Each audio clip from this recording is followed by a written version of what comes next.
podcast and take this walk with me. Welcome back to the Three Parallels podcast with your host, the Dr. Jason Branch, where we transition from who we were, embrace who we are, and make room for who we're trying to become. Today's guest is family, and y'all know when I bring family on, we have a good time. So we're going to have a good time whether y'all here or not, because this is what we do anyway. We just inviting you in. And this guest is a friend, a brother. We're part of a dad group that we developed. What's wild is he used to be a mentee of mine. He was a student. Wasn't a student of mine, but he was a student. And we met at a school that will remain nameless unless he decides to share in New Jersey. And he was my GA. We met. He was a GA. Although he was a GA, I treated him like a mentee because I just wanted to pour into him. And our relationship has developed from a mentee mentor relationship to we're now business partners. And we've lived life in this parallel universe and been pouring into each other, and it's iron sharpens iron, and now you all get a chance to witness what we do anyway. So ladies and gentlemen, I bring to you today the future Dr. Parker Hilton. Welcome to the show, baby. Thanks for having me, man. It's an honor. It really, really is. I'm so excited to be talking to you right now. Absolutely. I love it. I'm glad you're here. This has been a work in progress for years. I feel as though we both knew it. We tried it before. We did it in different ways, but I feel like this is it. This is time. This is the now. So let's dive right into it. I shared a little bit about how we connected, how we met, and that's from my perspective as a professor, now friend, now family. I'm curious, what was that like for you as a student then to be here now, licensed, in practice, family man, like a dad of two? Like none of this was for both of us. For both of us, this wasn't a thing about 4 or 5 years ago, and now we live completely different lives that's still parallel. So, what was that like for you? It's so funny you say that too, because it's different life just on the opposite coasts. I feel like the parallel is so real in that front where we're just comparing notes from different coasts all the time. But man, what was that transition like? I think looking back at that time, right? I was just about 30 years old. So I mean, so hungry, so excited to be getting into the field, totally shifting gears from one profession to another. So it was, I mean, I was a non-traditional student in that way for sure.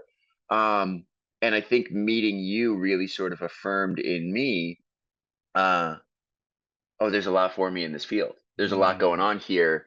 There's a lot of energy. There's a lot of excitement. There's a lot of power. There's a lot of drive in this field. And I think being at that university at that time, it was really lightning in a bottle in a sense. It was, I think, a lot of the students there at that time, a lot of the professors at that time. There was really magic happening in those hallways at that time for sure. Um, and yeah, I mean, looking back, it was just such an honor to be walking those halls at that time. Absolutely. But since then, yeah, I've just tried to, you and I talk about this all the time, but just sort of refocusing that energy all the time of what's the next step? What is the next uh, growth point? What's the next thing I can learn about? What's the next focus? And I think you and I have sort of explored these different stories of ecotherapy into masculinity work, into parent work, into dad work, into you name it. And yeah, just always growing, always looking at the next thing. I love it. So to bring the listeners in just a little bit more, Parker is what I consider to be a Renaissance man. And what I mean by Renaissance man, who happens to be a therapist, is Parker has lived several lives. Okay. Like the lives that Parker has lived is somebody's life, like 25 years old, 50 years old. He's lived it. He's a photographer, he's a writer, he's an author. He does everything. Like, and my background is intentionally a shout out to you. He worked at this really wealthy, nice ski lodge, and that's where we are right now. I was going to comment on the mountains in the back. I was like, this is specifically for you. This is all for you. You live these multiple lives and still integrate all these lives in the person that you are and doing the work that you do. And you also mentioned ecotherapy. How did you get here? How did you get to this place where you've done all these different things and then you landed at, I want to be a therapist now. And now you're integrating therapy with all the things that you do anyway. How did you get here? Um, It's really funny you mention that. I've been thinking so much about this recently. So yeah, I mean, I went to photo school. My undergrad was in photography, and it was a fine art photography school. So just focusing on getting into galleries and creating work that just sell images. Um, and I knew as soon as I started there that that was not my career trajectory. I knew that that's not what I wanted. Um, I knew I wanted to be in journalism, but coming at journalism from a fine art perspective was sort of the goal of I want to create images that are sort of timeless. I could get very pretentious about talking photo here, but I'm not going to. But I'll spare you that. Um, so yeah, I really love journalism, but coming from New Jersey and growing up in New Jersey, especially the area that I grew up in, there was this drive for I want to live in New York City for a period of time because that's what you do when you grow up in Monmouth County, New Jersey.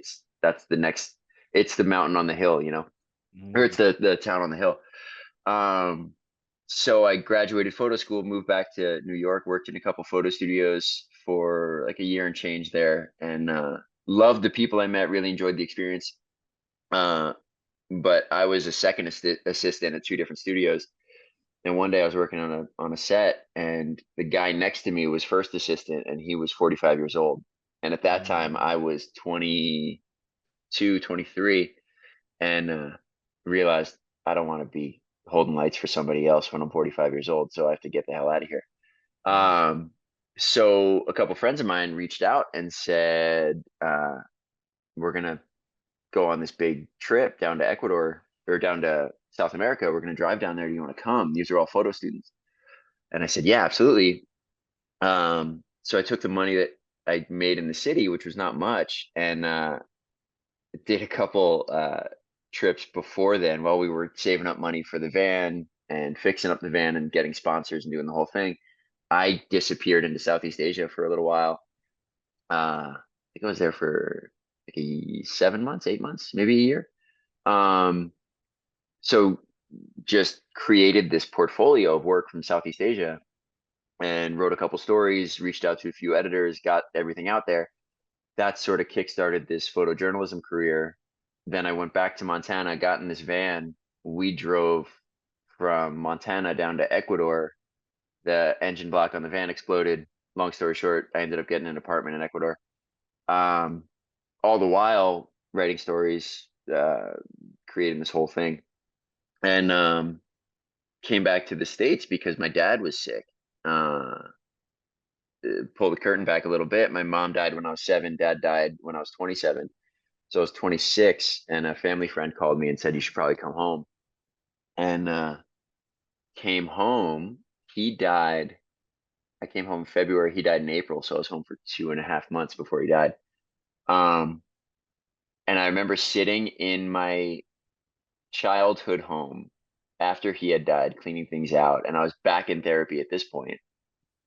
And ironically went back to the therapist who I saw in high school, which is crazy. Mm. Mm. Who my dad uh, played a big part in. I mean, when my mom died, my dad just put us in therapy, Mm. and I started connecting the dots, and I was like, um, therapy has always been a part of my story, Mm. and I was always talking to someone, and ultimately, I wanted to spin journalism and creativity and therapy into this thing, but I didn't quite know what that was yet. But I Mhm. knew that my favorite part of writing stories and travel journalism was interviews.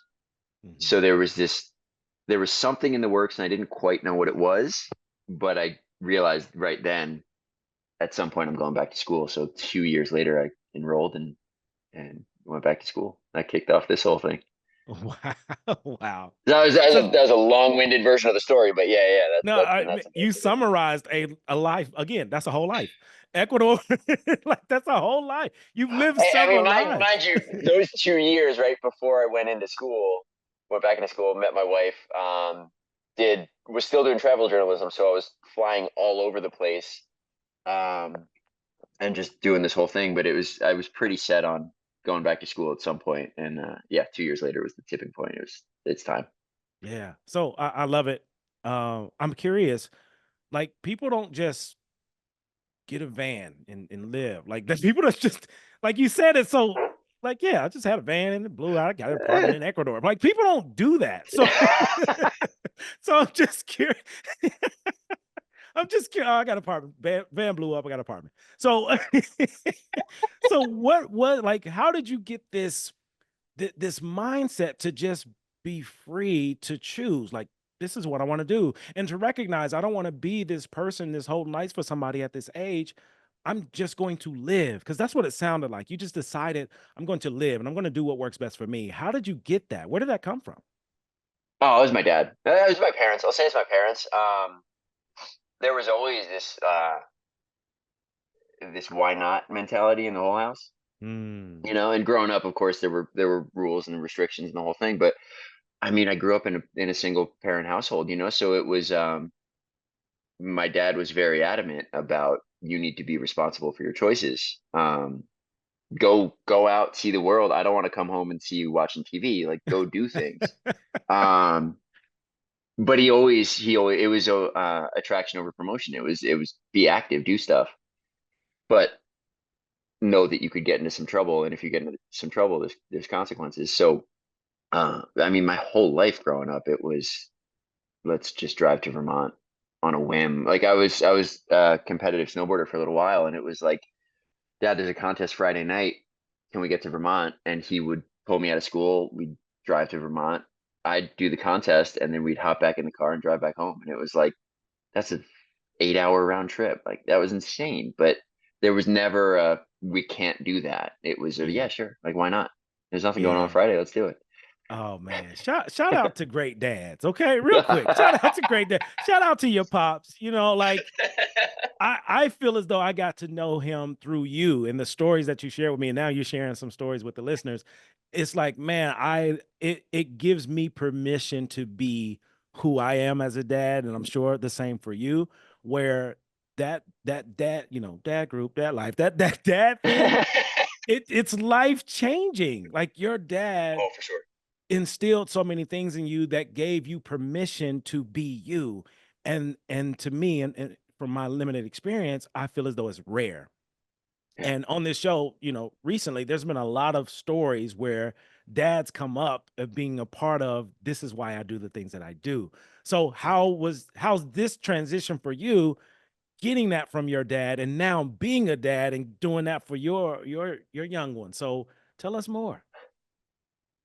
I mean, that's the core of the dad group, right? And I think that's all because I have so much more respect for my dad now than I did at the time. Because I Yeah. mean, at the time it was free range parenting, right? Hmm. So at the time, I thought it was just him being negligent, but I've realized in time he was just, again, single dad because Yeah. he was widowed. He didn't have a choice. He just had to Mm. trust that we were going to make the right decisions. Which, looking back on that now, it's like, man, I don't know how you let us do the things we did. I mean, my brother was touring in bands when he was 13 years old around the country. Like, hopped in a van with a bunch of 20-year-olds and drove around playing music. Like, that's Wow. insane at 13 years old. Um, there weren't cell phones then. Are you kidding? Like, Yeah. my dad just, it was at the next payphone, give me a shout. Wow. Yeah, I mean, I was flying around by myself, 13, 14, to Oregon to go snowboarding. Like, crazy, crazy, crazy trust in us as kids. And so yeah, the transition now is just a mountain of respect for him. Mhm. And that's like, I think about it all the time of if I could talk to my parents, what would I say? And it's like, I don't know how you did what you did. I Mhm. genuinely do not know how you had that faith and that trust. That's powerful. That's powerful. Oh man. And now you're this guy. You're him. And again, to the listeners, do y'all see the other world he lived? Professional snowboarder. I'm giving you that professional piece because you got to be professional. You out here flying. Come on, you've lived Not a not thousand miles. professional, not professional, competitive, but not You're professional. professional to me because I competed, yeah.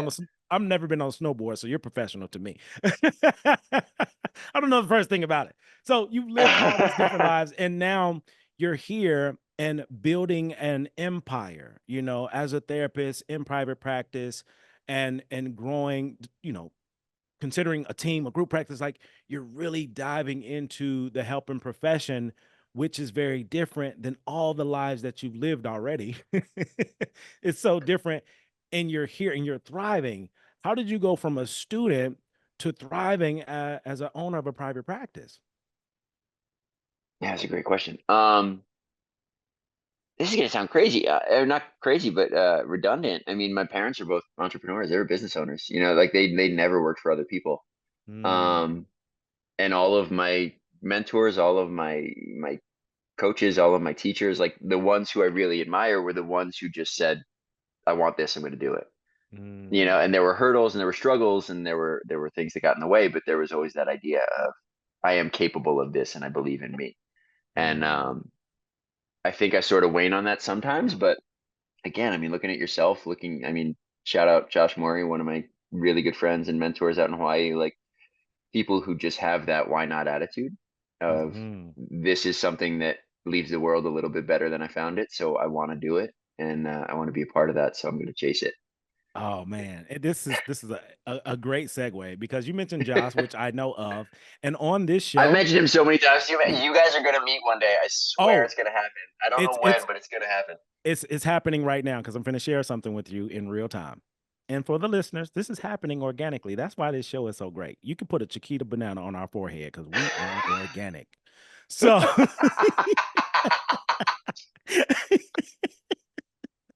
so on this show, anytime a guest shouts somebody out, that person now has to be a guest on the show. So if you could, Oh, hell yes, yeah. yes, indeed. So if you could send a message, send a note, let him know I want him on the show. I've been waiting to meet him for years. I feel like I know him Okay. already. We're already family. So now the listeners get to connect with him as well. And our heroes and people that we're connected with, like that's what makes this show so great.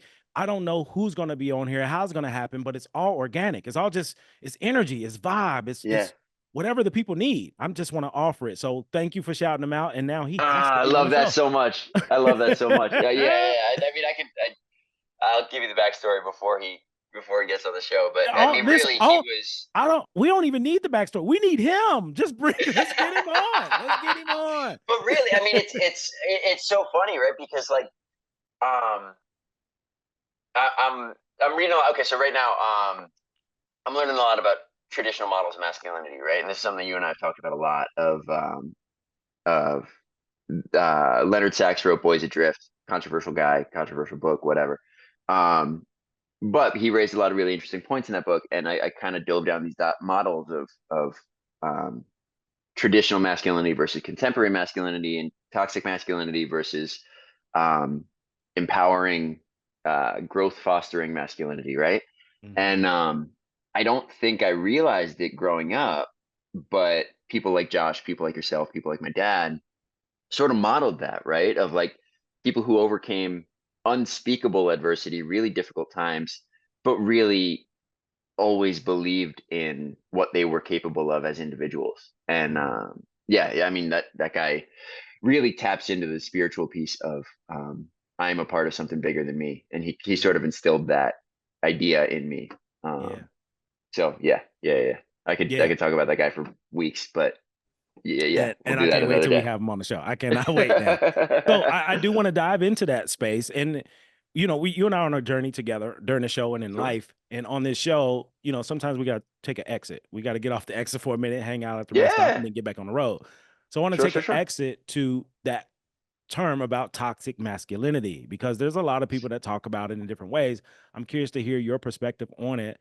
What does that look like for you and overcoming it or working through it? Or just developing this new sense of what it means to be a man. So if you could share that with the listeners, that would be great. Yeah, for sure.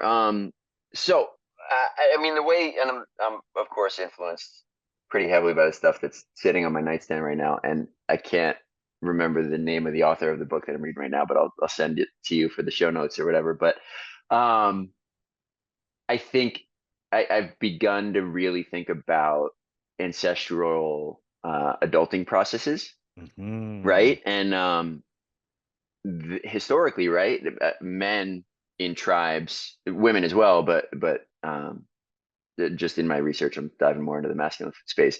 Um, had a process of adulting that was what's the word I'm looking for?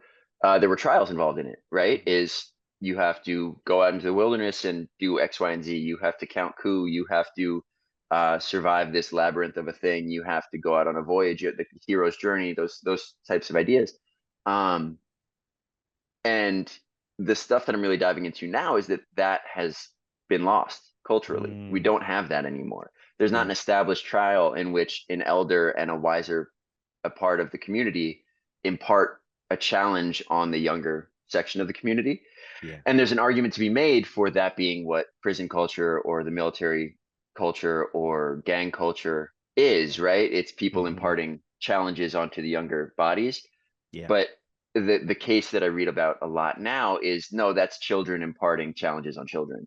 Mm. There's not the adult male and the child male. There's grown children and younger children, and they're just Ooh, beating each other up for the sake of beating each other up.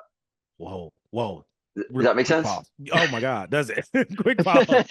For the listeners, this is an opportunity. Get your journal out. Get your Gator Scales journal out and start taking these notes because Parker is dropping gems. He's hitting you in the head with a honey bun.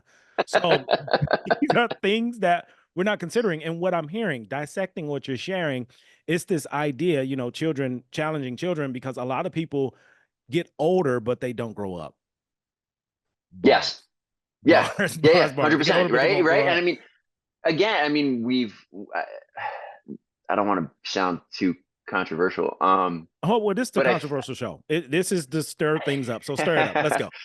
but I think there's a lot of discourse in our community right now about uh, the empowered victim, in a sense, Mm, okay. right? I mean, we don't we don't celebrate adversity. We talk Mm, about adversity and why we should be accommodated for it, mhm. right? And again, I think that there is a place for that, and I really want to honor that because I think there are circumstances where that is unbelievably valid. Mhm. But I also think there's something to be said for looking at the adverse parts of your story and celebrating that because you are who you are because of that, Yeah. right? I mean, Yeah. like I am a white male. I get that. I Mhm. come from privilege. I am of privilege. I embody privilege to a lot of people, but I've challenged. I've Mhm. experienced challenges. I've experienced adverse situations, and I'm the therapist I am because of that, which means I get to be the father I am because of that, which means I Yeah. get to help the clients I do because of that.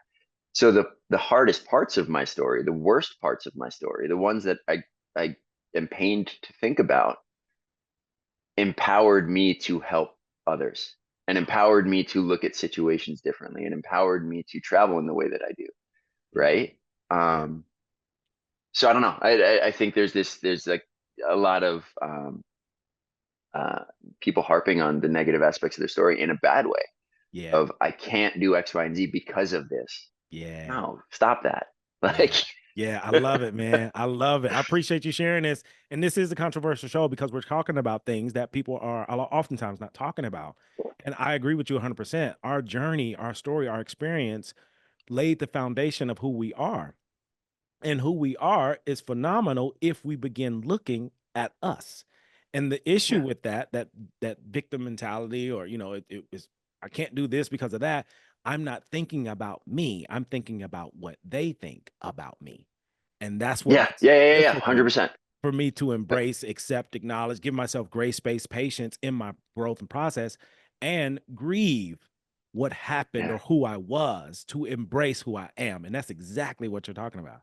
That's yeah, huge. yeah, yeah, Which is 100%, gonna which is 100%. gonna lead to this next place that we're going. Because I remember a conversation we had early on when you were a student where you were transitioning from, I love photography, I love doing it, and I love therapy and this eco therapy. Like, how do I do all this shit at the same time? Is it possible? Is it real? I don't want to Yeah, give up one thing.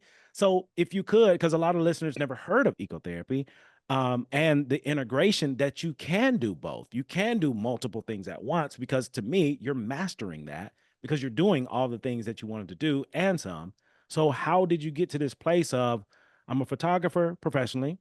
And now I'm a therapist, and I'm want to combine these worlds of therapy and other things that I enjoy. How did you get here? Because I remember that was a question you had. yeah, and I think it's it's a really great question. Okay, so I don't know how to jump into this piece, but still a photographer, still an artist, still a writer. I still love all of those things. I don't do any of them professionally anymore at all, right now. Yeah. But they all have molded me in a way that I'm a therapist, right? So I've run artist groups before. I work with a lot of artists. I work with a lot of creatives. I also work with a lot of executives because they seek me out because I don't think like other therapists, and that's sort of something that you and I've talked about a lot, but I'll pull the curtain back for the listener, right? Um, that idea that all of us are unique. There's never been a you before, there never will be again. Doesn't mean you're special. Doesn't Ooh. mean there's any ego needed there. Ooh, time out. Wait, time out. Fuck, I wasn't ready. I wasn't ready. I wasn't ready. Woo, woo. Quick time, quick pause. Did y'all hear what I heard?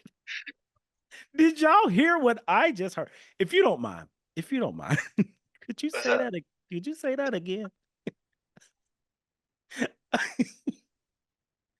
I mean, this is gonna get It's gonna get whatever it is. I told Chiquita, we're gonna get into this right now. Chiquita Banana. Okay, Chiquita Banana. We in that special section. They got the green bags that have organic written all over. Got an organic sign right over the banana Yeah, section. that's where we at. So it's okay. I need you to be there. Let's get it. So I think coming from a fine art background, right? I mean, I may not have brought.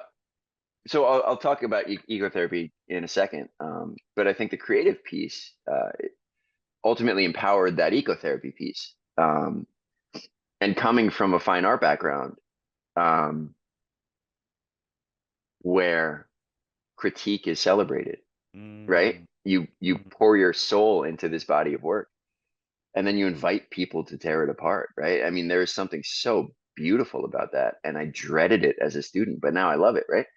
Um, there's that idea in critique and in artistry and in all that where there has never been a you before. You are the commodity. There's a billion photographers. You are the commodity, and I love that. It took me 20 years in that field and this one to realize that doesn't mean you're special. You're unique, Yeah. but the more you believe in the ego of that uniqueness, the higher you have to fall, the further you have to fall because you believe you're special. But it also means the more pressure you put on yourself, it means the more ego and entitlement you put on yourself of why didn't I get into that gallery? There's only one me. They should be honored that I even applied. No, you're not special. Stop it. You're unique. um, so I think that idea sort of again, the metaphors in the ecotherapy world of every tree is unique, every animal is unique, every experience is unique doesn't mean it's special. It's going to be forgotten. Time will forget it. But for that moment in time, um, everything around it can be honored for having experienced it because it'll Yeah. never happen again. Right? Like there's like this conversation will never happen again. There's something so incredible about that. Doesn't mean it's special, but it's unique. Yeah. Oh, that's beautiful, man. Beautifully said. Beautifully put. We need to put that on a wall of fame somewhere because you are. This is an example of a honey bun moment. Okay, so I'm for just everybody going on listening, tangents, man. I feel bad for you are good. I feel good for them. You feel bad for them. I feel good for them. I don't know if I feel bad. Yeah, I don't know if I feel Yeah, bad. listen, you in good company. I promise you, you're in good company. So Yeah. ecotherapy. How would you break that down? How would you describe ecotherapy to somebody who don't know anything about therapy at all?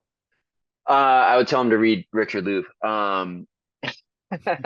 Last Child in the Woods. That book changed my life for sure. Mm, Like Carl Jung did a ton of work in outdoor spaces as well, but ultimately ecotherapy, right? Integrating outdoor space into the therapeutic process. That's the shortest possible way I could sum that up. But what does that mean? And I think our field as therapists is so young, right? But the ecotherapeutic space is sort of rediscovering something ancestral at that point. yeah. It's been a part of human existence forever.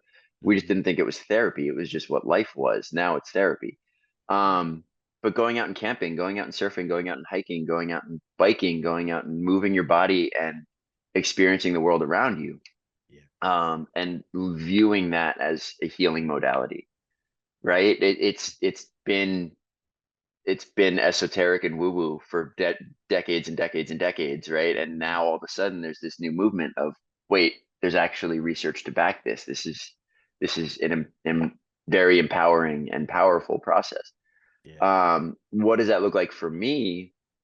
I go on hikes with clients. I mean, I'm in the works of planning out retreats and dad specific retreats. And you and I've talked a lot about that, but canoe trips and all of that. But where I think to me, to bring this whole conversation full circle, ecotherapy is really special, is that was my therapy for a really long time. I just didn't know it had a name and I didn't know it was therapeutic. I just knew when I'm out in nature, my priorities are streamlined.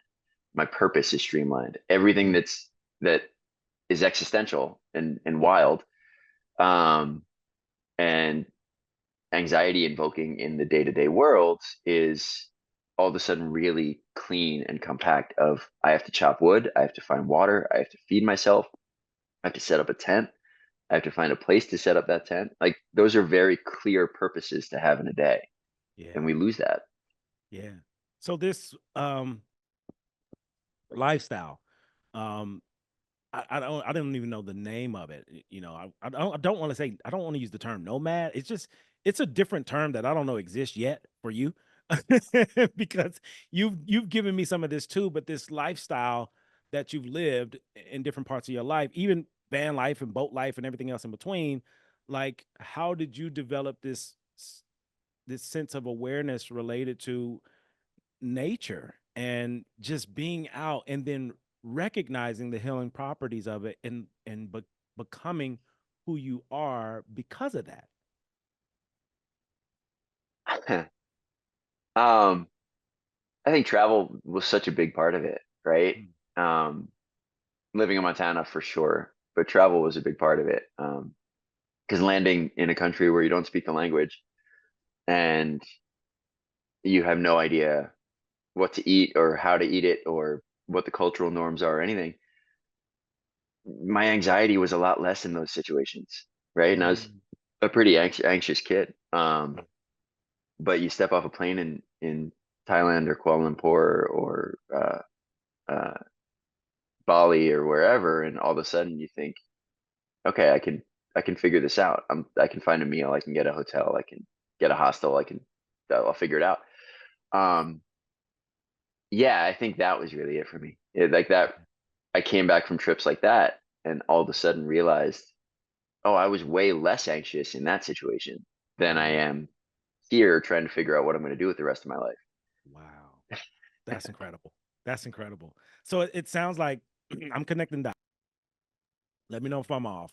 But it sounds like putting yourself in these environments or situations is it's being involved in spaces and places that are way bigger than you that made you very small where you begin to look at things differently. So when you I come mean, it's back, for yeah, go ahead, yeah, go yeah. ahead. No, sorry to interrupt, but I mean, it's forced presence, right? Like, um, one of the first, I was doing this photo gig once upon a time, shooting promotional photos for this organization called Cardio Start. Mhm. I think they're still around. Um, but they do pro bono heart surgeries for at need populations, and they were doing a Hold on real quick. Pro bono heart surgery? Did you say that? yeah, That's a like real open heart thing. surgery. Yeah, For yeah. free. For free. Yeah. So it's a team of doctors. So they get an anesthesiologist, they get a surgeon, they get a cardiovascular doctor or cardiologist. Sorry. Um, I think certain teams even have like pediatric cardiologists and pediatric Wow. cardiovascular surgeons. Um, they do incredible work all over the world, but they were doing, uh, they went over to Nepal and I got invited to go just to shoot photos. And, I remember I was shooting photos of open heart surgery. It was my first time in an OR as a photographer. And one of the surgeons looked at me and they're like, "You seem pretty calm. How long have you been shooting surgery for?" And I looked at my watch and I was like, "About 26 minutes."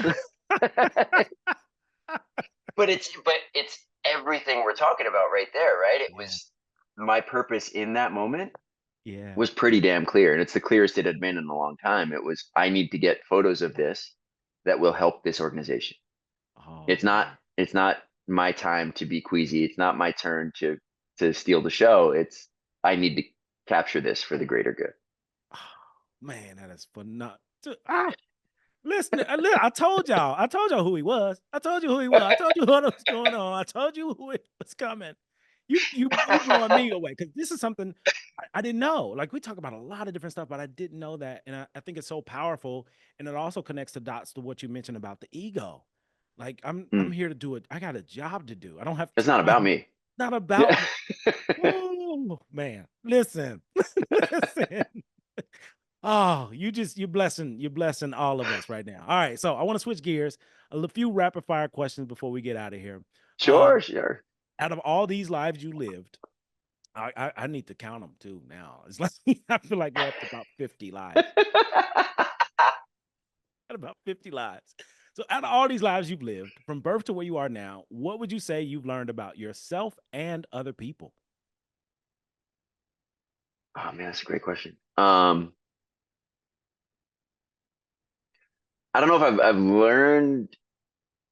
Okay, so I think beliefs have just changed, right? I think at this point in my life, I think I've learned that I don't know. Man, I don't know. Having a concrete answer is tough. You don't have Um, it don't have to be concrete. I don't care what you give. I I think empathy is king, ultimately. Yeah, Right? Like just to make it really succinct, but I don't know if I believe in absolute good and evil anymore. yeah. And real quick, I want to we're finna take this exit because you shared something with me recently that blew me away, and we talked about it before. And I want the listeners to get this. And you talked about different ways of being, and these different ways of being relates to curiosity over certainty. So if you Oh, that's a mantra, man. That is a day-to-day could mantra for me, please for please sure. share with the For listeners sure. that this concept. Man, I don't know who said. I could have sworn it was you. Maybe it was one of my supervisors. No, it was one of my editors when I used to write. They used to say that when you think you have it figured out, ask three more questions. When you think you have it pinned down, you think you know exactly what's up, ask three more questions every time. Wow. Um, and that it wasn't as succinct or polished as curiosity over certainty. That was, I think I take credit for that. I don't know if I should, but Oh, that's yours. um, I'm giving it to you. So everybody, curiosity over certainty. but Parker Hilton. it's, I mean, as a parent, that's helped me. As a therapist, that's helped me. As a business person, that's helped me. But every time you think you know, just ask more questions. Always ask more questions, right? And then like in my relationship, that's so helpful, right? Because when I think I'm right, she's wrong. No, no, Mm, no, no, no. Be curious. Come back to curiosity. Because when you're yeah. curious, you're open. When you're open, you connect. As soon as you're certain, you close off. And that to me Oh, is a really scary place to be. in the head with a honey bun. So I love this. I love it. So let me ask, what would you say is your proudest moment or accomplishment? Oh, dad. Being a dad, for Yeah. sure. Dad, Yeah. 100%. Okay. Yeah, Outside of dad life, outside of dad group, what would you say your proudest moment or accomplishment? man, that's really tough. Um, I think being somebody, uh, I think my friends and family can come to me, like Mm, with questions or concerns or yeah. whatever, or their worries, and that to me is super valuable. I think I'm most proud of that. Like Okay. put aside financial or Yeah. certificates or whatever. And, It's like, yeah, being that person they'll call. and it sounds like to me, I classify that as you're the guru. You're the guru. The guru is the go-to. Whoever the go-to person is, that's the guru. So I just gave you that for free. All right. Next one. What's a word, phrase, memory, or moment that has stuck with you personally or professionally? um, okay, I'm gonna try and make it as short as possible. When I started traveling, I wrote my dad an email. He asked me to write emails when I had a minute, and Yeah. I wrote him the first email, and I think it was like the van trip, and I was like, we got to Seattle from Montana. Everything's good. Talk to you next week. Yeah. And he wrote back and just said, give me more. It was just like not good enough. Hmm. Go back, write more, tell me more. What's going on? Yeah. And to know that can we swear? This is our show. To know that and that was my father, right? But to know that he gave a shit about what I was doing, he actually cared about what did you eat, where did you sleep, what does it smell like? Like that made me the writer I am, which made me the observer that I am, which made me go on down the line. But to know that he actually cared made me want to capture it better. Powerful. Powerful. All right. Next question. We finna go in the basement. Finna get to you. What's an interesting fact or something that people wouldn't believe about you? Interesting fact. Or some um that I was a bartender I worked in the restaurant industry for 10 years. He's a bartender for 10 years. 10 years. I 10 love years it. in the restaurant industry. I started as a busboy when I was 13. I love it. I love it. Very interesting fact. I love all of that. Again, another life. That's 51. Also, wait, hold up. And I was a garbage man for 2 years. Put Another that in there life. too. 52. 52 to life. You've done everything. You've done everything. All right. Last thing is an opportunity for you to give to the listeners beyond what you've given already. You've given life-changing information. And for the listeners, if any of this stuff hit home, if it registered, don't leave it here. Do something with it. Do something with it. So the last thing is life work. On this show, we offer life work, which is very different from homework. Homework, you do it, you take it home, you do it, you turn it in, you never remember it again. Life work, you take it home, you do it, your life will change.